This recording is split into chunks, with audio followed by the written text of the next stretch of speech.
Bahkan tidak tutup kemungkinan kami melayani daripada perkara-perkara kami dengan gratis, no charge, tidak dibayar sama sekali.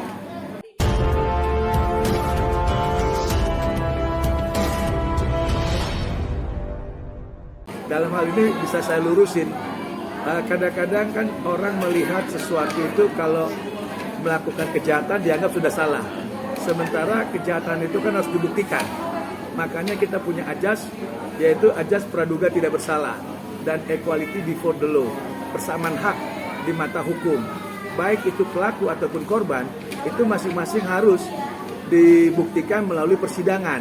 Selama itu belum dibuktikan di dalam persidangan dan mempunyai kekuatan hukum yang inkrah, tidak ada satu orang pun bisa menjudge atau memvonis orang tersebut.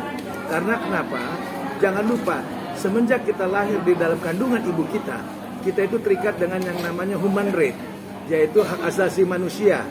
Jadi kita ini adalah seorang manusia ciptaan dari Tuhan Yang Maha Esa, tidak boleh saling menzolimi, apalagi gibah, apalagi fitnah.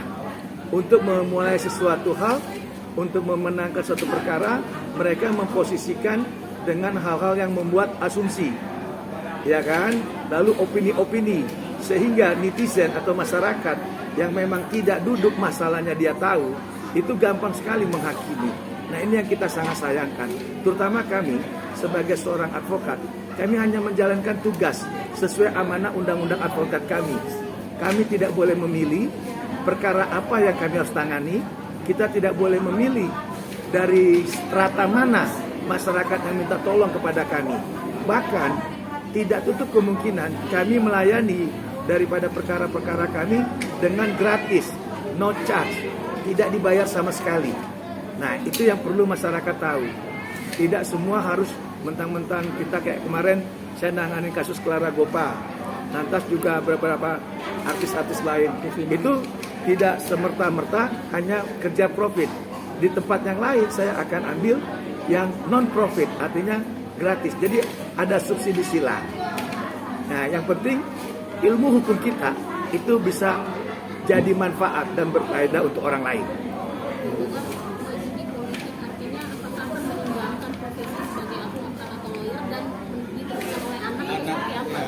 Justru dengan saya majunya ke DPR RI dan kita harapkan saya bisa duduk di Komisi 3, ini makin memperkuat daripada keinginan hati nurani saya bahwa hukum itu harus tegak, setegak-tegaknya.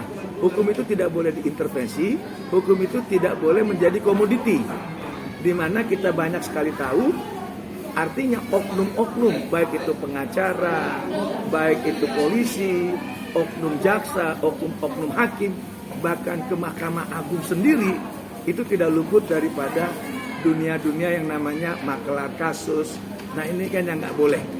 Nah, sehingga nanti kalau saya bisa jadi duduk di Senayan, saya lebih mensuarakan tentang apa itu keadilan. Nah, sehingga kantor saya bukannya saya berhenti, tapi memang secara secara otomatis itu saya harus artinya cuti selama saya menjalankan nanti sebagai anggota DPR Republik Indonesia. Sudah pasti, pohon kan, buah itu kan gak jauh daripada pohonnya.